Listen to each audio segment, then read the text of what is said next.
ہمیں میں کہہ سکتا ہوں کہ ارتھکویک کے بعد ایک گفٹ کی صورت میں ایک بہت ہی مطلب بڑے فورم سے ہمیں یہ ملی ہیں، جس کو ایرا نے اسپیشلی یہاں پہ آ کے دیکھا اور کافی عرصے تک اس نے رن بھی کیا. لیکن وہ پروجیکٹس جس حد تک لوگ توقع کر رہے تھے کہ اس شہر کا حلیہ ہی بدل جائے گا اور یہ پیرس اور سوئٹزرلینڈ جیسا بن سکتا ہے، تو آپ کی نظر میں وہ کون سی چیزیں اس چیز میں رکاوٹ بنی ہیں کہ ہم آج بھی انہی ٹوٹی پھوٹی گلیوں میں اور اسی طرح کی آلودہ ماحول میں جی رہے ہیں؟ دیکھیں سر، جیسے میں نے آپ کو پہلے ہی کہا تھا کہ پلاننگ کا پی بھی نہیں ہے، منصوبہ بندی کا میم بھی نہیں ہے. ٹھیک ہے، ہماری سیاست کی بنیاد جب برادری ازم پہ ہوگی، ہماری سیاست کی بنیاد جب ٹوٹی نلکا نوکری پہ ہوگی، تو پھر ہم کبھی بھی کسی مطلب مثبت معاشرے کی طرف نہیں جا سکتے. آپ کے پاس کیا پلان ہے کہ مثلا آپ کس منشور کے ساتھ؟ میں آج آپ کے توسط سے مظفر آباد کی عوام کو یہ انشاءاللہ بتانا چاہ رہا ہوں کہ میں عنقریب مظفر آباد کا ری ماڈلنگ اور ری ڈیزائننگ پلان جو ہے وہ لوگوں کے ساتھ شیئر کروں گا. اور اسپیشلی جو بے روزگار نوجوان ہیں ان کے حوالے سے بھی میں ایک پیپر شائع کرنے جا رہا ہوں. میں نے کچھ اس پہ ورکنگ کی ہوئی ہے، انشاءاللہ ٹل دی اینڈ آف مئی اس کو ہم شائع کر دیں گے، اور ری ماڈلنگ اور ری ڈیزائننگ پلان بھی شیئر کریں گے آپ کے ساتھ. کچھ ہم نے اس پہ ورکنگ بھی کی ہوئی ہے. اسپیشلی سر اس میں یہ دیکھیں کہ ڈیولپمنٹ کا سب سے بڑا وسیلہ انسان ہے. اگر ہمارا ووٹر یہ سوچ کے ووٹ کاسٹ کر رہا ہے کہ اس کو کوئی مفاد مل رہا ہے، کیونکہ ہمارا معاشرہ اس وقت مفاد پرستی کی بنیاد پہ قائم ہے، ہر بندہ اپنا مفاد دیکھ رہا ہے. آپ دیکھیں ڈاکٹرز احتجاج پہ ہیں، وہ اپنے مفاد کے لیے احتجاج پہ ہیں، ٹیچرز احتجاج پہ ہیں، وہ اپنے مفاد کے لیے احتجاج پہ ہیں. اب میں یہ سوال کرنا چاہتا ہوں کہ ہمارے جو آنے والی نسلیں ہیں، یا ہم نے جس معاشرے میں پلنا بڑھنا ہے، یا ہماری نسلوں نے آنا ہے، تو ان کے لیے ہم نے کیا معاشرہ دینا ہے؟ اس کے لیے سر سب سے بنیادی چیز ہے دنیا میں قانون سازی کی جاتی ہے. اس حوالے سے میں بڑی معذرت کے ساتھ کہ آزاد کشمیر اسمبلی کو قائم ہوئے کافی عرصہ ہو گیا. 85 میں پارلیمنٹری یہاں پہ الیکشنز ہو رہے ہیں. 85 سے 8 سے 9 دفعہ الیکشنز ہو چکے ہیں. اربوں روپے کے بجٹ ان الیکشنز پہ خرچ کیے جاتے ہیں، صرف اس کے لیے کہ اگلے 5 سال عوام کو ذلیل کرنا ہے. میں اس سے زیادہ اس پریکٹس کو کچھ بھی نہیں سمجھتا کہ اگلے 5 سال عوام کو ذلیل کرنا ہے. اور اس میں سب سے زیادہ کلیدی کردار عوام کا اپنا ہوتا ہے. وہ جن بنیادوں پہ یہاں پہ ووٹ ڈال رہے ہوتے ہیں وہ بنیادیں کھوکھلی ہیں. آپ یہ دیکھیں مظفر آباد ازم کا نعرہ 96 میں لگا، ٹھیک ہے، اس نعرے کی بنیاد پہ ہمیں کیا ملا آپ کے سامنے ہے. پھر 2011 اور 16 کے الیکشن میں راجہ فاروق حیدر صاحب، جن کی کافی حد تک ہم بھی مطلب ویل وشرز تھے اس حوالے سے کہ یہ شاید ہمارے وہ قومی لیڈر ہیں جو ہمارے لیے کچھ ڈیلیور کر پائیں گے، اور جو بڑا دکھ بھی ہوتا ہے ہمیں کہ انہوں نے کچھ ڈیلیور نہیں کیا. ان کے دور میں ایسے ایسے کام ہوئے ہیں، مطلب ابھی جی بھی صوبہ بننے جا رہا ہے، اور میں نے 1-2 دفعہ ان سے سنا ہے کہ میں کیا کر سکتا ہوں. تو ایک قومی لیڈر ہوتا ہے، اس کا کام ہوتا ہے قوم کو ویژن دینا، اس کا کام ہوتا ہے قوم کو کھڑا کرنا، اس کا کام ہوتا ہے قوم کو نظریہ دینا، اور اس نظریے پہ اس کو چلانا. ہماری جو بھی سیاسی پارٹیاں اس وقت آج کے اس دستیاب معاشرے میں موجود ہیں، ٹھیک ہے کہ ہم نہیں کہہ سکتے کہ ساری پارٹیاں اپنی طرف سے تو ایفرٹ کرتی ہیں، اور بہت سارے اچھے کام بھی ہوئے ہیں بہت ساری حکومتوں میں. آج ہم اگر کسی سٹیج پر ہیں تو ہم اس کو ڈینائی بھی نہیں کر سکتے. لیکن اگر آپ سے کہا جائے کہ آپ کس پارٹی کو دیکھتے ہیں کہ آپ کو اگر کوئی آفر کرے، آپ کون سی پارٹی میں جائیں گے؟ سر پارٹیز کے حوالے سے تو انشاءاللہ الیکشنز کے بعد میرا ارادہ ہے اپنی پارٹی بنانے کا. نوجوانوں کے لیے ایک ایسا پلیٹ فارم بنانا کہ جس کی بنیاد نالج ہو، جس کی بنیاد سچ ہو. Political party? جی انشاءاللہ پولیٹیکل پارٹی جو نالج، ٹروتھ اینڈ جسٹس کی بنیاد پہ بنے گی. اس میں برادری کی بنیاد پہ کبھی بھی جو ہے وہ کسی کو آگے نہیں لایا جائے گا. برادری کی بنیاد مطلب یہ جو کھوکھلی بنیادیں جن نے آلریڈی ہمارا معاشرہ کھوکھلا کر دیا ہوا ہے، ان بنیادوں پہ ہم یہ پارٹی نہیں بنا رہے. ہم یوتھ کے لیے ایک ایسا پلیٹ فارم لائیں گے کہ جس کے اندر وہ بندہ آگے آئے گا جو اپنی محنت سے آئے گا، جو کوئی چیز مطلب اگر فرض کریں ورک آؤٹ کرتا ہے کسی کام پہ. جیسے ایک ٹاؤن پلاننگ کی بہت زیادہ ضرورت ہے ہمیں مظفر آباد سٹی میں. اور آپ یہ دیکھ لیں کہ مظفر آباد شہر اس وقت کچرے کا منظر پیش کر رہا ہے. ہمارے دریا سوکھ کے ہوئے ہیں. کم از کم 20 کیومک پانی، اگر میں یہ سمجھتا ہوں کہ 20 کیومک پانی تو اس کا چھوڑنا چاہیے تھا انٹرنیشنل لاز کے مطابق، ریور ڈائیورشن کے جو لاز ہیں اس کے مطابق بھی. اور دنیا میں یہ سمجھتا ہوں کہ ابھی 50 سال پیچھے ہیں. یہ ٹنل پروجیکٹس چائنا نے 1960s میں میرے خیال میں بند کر دیے تھے، کیونکہ ان کو پتا تھا اس کا فائدہ کم ہے نقصانات زیادہ ہیں. تو ان لوگوں نے سارا وہ ماحولیاتی آلودگی کے حوالے سے بھی آپ دیکھ لیں کہ انہوں نے کیا کردار ادا کیا. اور ابھی تک مظفر آباد کے لوگوں کا میں سمجھتا ہوں یہ جتنی پارٹیز ہیں, سردار عتیق صاحب کہتے ہیں کہ میں نے یہ پروجیکٹ لانچ کیا ہے, میں اس پروجیکٹ کو ایسے دیکھتا ہوں کہ میں آپ کے جسم میں سے خون نکال کے جو ہے وہ ادھر باہر رکھ دوں اور آپ کو 1 کروڑ روپیہ دے دوں, تو کتنا عرصہ آپ سروائیو کر پائیں گے؟ اس ریور ٹورزم کی بنیاد پہ دنیا اس وقت اربوں روپے کما رہی ہے. ایک انٹرنیشنل لیول کا ٹریک اگر اس پہ بنایا جاتا جو تقریباً میں سمجھتا ہوں 41 کلومیٹر کا سپین بنتا ہے کوالہ سے لے کے کامسر تک, اس 41 کلومیٹر سپین پہ آپ اگر ایک انٹرنیشنل لیول کا ٹریک بنائیں اور وہاں پہ آپ کا ٹورسٹ آئے. اور سب سے مین کام میں یہ سمجھتا ہوں ایک اور چیز جو جس کی طرف میں آپ کی توجہ دلانا چاہوں گا کہ بے روزگاری ختم تب ہوتی ہے جب فارن ڈائریکٹ انویسٹمنٹ آتی ہے. 2008 میں جب عالمی ریسیشن آیا, امریکہ نے $700 بلین کا بیل آؤٹ پیکج دیا. جرمنی کے حالات یہ ہو گئے تھے کہ جرمنی کے موسٹلی لوگ آپ سمجھ لیں کہ 100% لوگ ہی بے روزگار ہو گئے تھے. انہوں نے 5 سال قانون سازی کی, انہوں نے فارن ڈائریکٹ انویسٹمنٹ کو ویلکم کیا اپنے ملک میں. ہمارا یہاں پہ حال یہ ہے کہ ہماری لیڈرشپ نے آج تک یہ کام نہیں کر سکے کہ گھومتے پاکستان سے یہ بات تو کریں, ہمارے بھائی ہیں پاکستانی, ان سے یہ بات تو کریں یار کہ آپ فارن ٹورسٹ کو یہاں پہ آنے دیں. ہمارے پاس 10,000 سے زائد پولیس کے لوگ ہیں اور وہ ان کو سیکیور کر سکتے ہیں. پھر ٹورسٹ پولیس کا ایک ڈپارٹمنٹ بنایا گیا. تو یہ کام لیڈرشپ کے کرنے کے تھے. اس سے پھر جب فارن ڈائریکٹ انویسٹمنٹ کسی بھی جگہ پہ آتی ہے, جیسے جرمنی میں آئی ہے, فرانس میں بھی لوگ کر رہے ہیں, انہوں نے اوپن کیے ہیں ایونیوز انویسٹمنٹس کے لیے. یہاں پہ تو حالت یہ ہے کہ انویسٹمنٹ کے اعتبار سے آپ دیکھیں کہ ہاشم داتو صاحب ایک تھے, انہوں نے کچھ پرپوزل دیے تھے AQMIDC کے حوالے سے, تو اس کو بھی کوئی مطلب انٹرٹین نہیں کیا گیا, کوئی معقول جواب نہیں دیا گیا. پھر ماڑی پیٹرولیم والوں نے یہاں پہ کوئی ایکسپلوریشن کے حوالے سے بات کی, اس حوالے سے بھی مطلب اس طرح کی چیزیں. آپ تو فیڈ اپ لگ رہے ہیں نا اس موجودہ پولیٹیکل سسٹم سے, پورے جو اس وقت ہمیں, جیسے میں نے آپ سے سوال کیا کہ کون سی پارٹی کی طرف آپ جائیں گے, تو آپ نے کہا کہ مجھے مطلب لگ ہی رہا ہے کہ آپ کو موجودہ جو اس وقت سیاسی پارٹیز ہیں ان سے آپ سیٹسفائیڈ نہیں, آپ نئی پارٹی لے کے آنا چاہتے ہیں.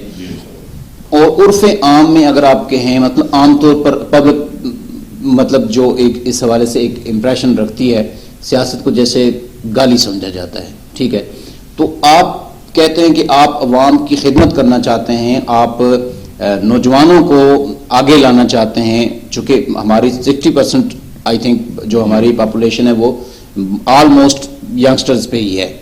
تو سیاست ہی کیوں آپ اسی راستے پہ آئیں, سیاست کے ذریعے سے ہی آپ کام کریں, خدمت کریں, آپ غیر سیاسی طور پر نہیں کر سکتے؟ سر دیکھیں, غیر سیاسی طور پہ کافی سارے لوگوں نے NGOs بنائی ہیں. عبدالستار عیدی صاحب کا نام ایک ہے, ٹھیک ہے, وہ NGOs چلاتے رہے ہیں. آج تک آپ یہ دیکھیں کہ ان کا امپیکٹ عام آدمی پہ کیا پڑ رہا ہے. عام آدمی کے گورننس کے ایشوز ہیں. عام آدمی یہاں پہ ڈومیسائل کے لیے جاتا ہے, نیچے سے اوپر تک جاتا ہے, پٹواری سے لے کے DC تک, اور وہ وہاں پہ بھی ذلیل الخوار ہو رہا ہے. ایک رکشے والے کی میں آپ کو مثال دوں, ایک رکشے والا ہے, اس کی اس معاشرے میں کوئی عزت نہیں ہے, صرف اس وجہ سے کہ وہ رکشہ چلا رہا ہے. اور رکشے والے بھی میں آپ کو یہ بتاؤں اس طرح مطلب ایک ہمارا معاشرے میں عزت کا جو معیار ہے, جو عزت کی بات ہے, وہ صرف مال و دولت کی بنیاد پہ یا عہدے کی بنیاد پہ لوگ عزت کرتے ہیں. جب آپ کے پاس مال ختم ہوگا لوگ آپ کی عزت کرنا چھوڑ دیں گے. جہاں تک آپ نے بات کی کہ سیاست ایک گالی بن چکی ہوئی ہے, یہ سر گالی کس نے بنایا ہے اس کو, اس کا ذمہ دار کون ہے, اس سیاست کو متعارف کروانے والے کون ہیں؟ مظفر آباد کے لوگوں کو میں اس دفعہ یہ کہوں گا کہ ان لوگوں کو پہچانیں اور سوچ سمجھ کے اس دفعہ شعوری طور پہ اپنے ووٹ کا استعمال کریں. اسی لیے ہم نے ایک سلوگن بھی لگایا ہے اپنا کہ اب کی بار شعور کی سرکار. اس میں کسی بندے کی سرکار نہیں ہے, شعور کی وہ سرکار ہے کہ جس نے یہ دیکھنا ہے کہ ہماری پبلک کی ویلفیئر کس میں ہے. اب اس میں جو مختلف میں سمجھتا ہوں کہ ادارے ہمارے موجود ہیں جن کو 4 پلرز آف نیشن کہا جاتا ہے, جس میں سے ایک پلر کا تعلق آپ لوگوں سے بھی ہے. میں نے یہ بھی دیکھا ہے کہ سیاستدانوں کی تشہیر ہی مقصد بن گئی ہے. فلاں صاحب فلاں پارٹی میں چلے گئے, ان کی خبریں لگا رہے ہیں صافی. دس از ناٹ دا ایشو. میں یہ سمجھتا ہوں ایشو یہ ہونا چاہیے کہ لوار گلی کے لوگ اس وقت آپ یہ دیکھیں گے ان کے نیچے سے زمین کھسک گئی ہے. نہ کسی صافی نے وہاں پہ جا کے کچھ اس کو اس لیول تک پہنچاتے کہ تاکہ ان لوگوں کا کچھ بن جاتا, متبادل جگہ گورنمنٹ فراہم کر سکتی تھی.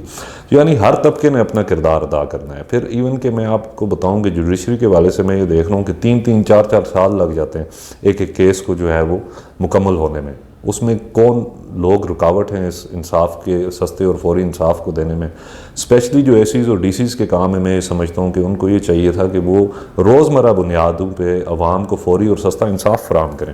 پر انہوں نے بھی اپنی ڈیوٹیز کو, کیونکہ ظاہر ہے یہاں پہ آپ کو AC میں لگا رہا ہوں تو آپ نے میری ڈیوٹی زیادہ کرنی ہے, بجائے آپ نے عوام کے ایشوز کو حل کرنا ہے. تو اس وقت تک جتنی میں یہ سمجھتا ہوں کہ گورنمنٹس آ رہی ہیں وہ جو ان کے بیڈ گورننس کے ایشوز ہیں وہ اس وجہ سے ہیں کہ ادارے اپنا کام نہیں کر رہے, اور ان سے کام کروانے کے لیے پرائم منسٹر بنائے جاتے ہیں, منسٹرز بنائے جاتے ہیں جو بیٹھ کے ان سے کام کرواتے ہیں. تو جب آپ کا اپنا ذاتی مفاد ہر چیز پہ غالب ہو تو پھر کام بھی نہیں ہوتے, نہ وہ تعمیر کا سفر بڑھ رہا ہے, ہمارے لوگ بے راہ روی کا شکار ہو رہے ہیں, نوجوان منشیات کے عادی ہو رہے ہیں, اور ہمارے پاس کوئی مطلب ویژن نظر نہیں آ رہا. تو اسی لیے پھر ہم نے میرا سوال ابھی بھی ادھر ہی ہے کہ آپ کا جو ایک ویژن ہے کہ آپ چینج لائیں یا تعمیر کا آپ سفر آپ کو شروع کرنا چاہتے ہیں, تو اس تعمیر کے سفر کے لیے سیاسی روٹ, سیاسی راستہ ہی کیوں؟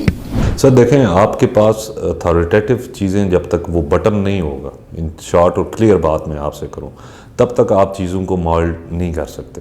ٹھیک ہے, کیونکہ یہ ایک راستہ ہے, یہ ہر بندے کا بنیادی حق ہے کہ وہ اگر سمجھتا ہے کہ وہ ڈیلیور کر سکتا ہے.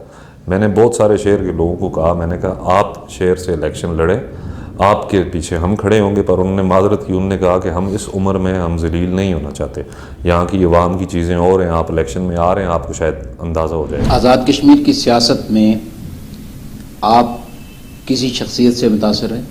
خالد ابراہیم صاحب, خالد ابراہیم صاحب the one and only person, مطلب انہوں نے 2 دفعہ اس اسمبلی کی نشست سے استعفیٰ دیا, اور میرے لیے یہ چیز بڑی 2-3 ملاقاتیں بھی ہوئی ہیں ان سے کافی گفتگو شنید. تو ان کی پارٹی جوائن کر لیں؟ سر ابھی تو ان کی پارٹی پی ٹی آئی کے ساتھ اتحاد کی طرف جا رہی ہے, تو ویسے بھی جو پارٹیز بنی ہوئی ہیں ان میں کافی حد تک پیوند کاری ہوئی ہے. ٹھیک ہے, مینیپولیٹڈ ہیں وہ, اور ہم ایک ایسا پلیٹ فارم بنانا چاہتے ہیں جہاں پہ مینیپولیشن کم ہو, جہاں پہ علم, سچائی اور انصاف جو ہے وہ اس کی بنیاد پہ ایک پارٹی کھڑی کی جائے. عمران خان صاحب نے پاکستان تحریک انصاف بنائی اور ان کا موٹو تھا کہ وہ ملک میں انصاف کا بول بالا کریں گے. آپ کی نظر میں وہ کتنا انصاف کر پائے ہیں؟ سر پوری دنیا کے سامنے اس وقت ہم, کوئی آٹے کے لیے احتجاج کر رہا ہے, کوئی مہنگائی کے لیے احتجاج کر رہا ہے, کوئی کس چیز کے لیے احتجاج کر رہا ہے, کبھی سبسڈیز دی جا رہی ہیں. تو وہ اصل میں عمران خان صاحب کا جو ویژن تھا وہ 2018 کے الیکشن میں آپ خود دیکھ سکتے ہیں کہ اس ویژن کے حوالے سے جو الیکٹیبلز کی سیاست انہوں نے پھر سٹارٹ کی, اور ابھی جس مقام پہ ہیں, اور وہ خود کہتے ہیں کہ مجھے سمجھ نہیں آ رہی کہ حکومت میں آنے کے بعد یہ چیزیں کیسی ہوگی. تو انصاف کے حوالے سے آپ کے سامنے ہی ہے. وہ کہتے ہیں کہ اکثر کہتے ہیں کہ گھبرانا نہیں ہے, آپ کا کیا خیال ہے کہ اب ہم اس سٹیج پہ ہیں کہ ہمیں گھبرانا ہے؟ اب ہمیں گھبرانا چاہیے, اور اگر ہم نہیں گھبرائے تو پھر ہماری داستانہ ہوگی داستانوں میں. کہ آپ نے جیسے پہلے مجھے بتایا تھا کہ آپ کا تعلق مقبوضہ کشمیر سے بھی ہے, آپ اڑی سے یہاں پہ مائیگریٹ ہو کے آئے ہیں, تو آپ کس نظر سے دیکھ رہے ہیں تحریک آزادی کشمیر کہاں پہ ہے, اور خاص طور پہ 5 اگست 2019 کے جو انڈیا نے اسٹیپ اٹھائے ہیں, جو ریاستی ایک خاص حیثیت تھی, اس کی خصوصی حیثیت تھی, اس کو انہوں نے ختم کیا ہے, اور ایک طویل ترین محاصرہ لاک ڈاؤن کی صورت میں وہاں پہ ابھی تک بہت ساری پابندیاں موجود ہیں. آپ کس نظر سے دیکھ رہے ہیں؟ دیکھیں سر, یہ تو اقوام متحدہ کی قراردادیں بھری پڑی ہیں, اور سب سے بنیادی جو کردار اس میں ادا کیا گیا ہے 5 اگست کو انڈیا نے کیا, ابھی پاکستان جی بی کو صوبہ بنانے جا رہا ہے. تو یہ ایک بڑی حوصلہ شکنی والی بات ہے ہمارے لیے کہ پاکستان نے بھی اس چیز کو ایسے ہی ایز اٹ از کر دیا جیسے انڈیا نے کیا.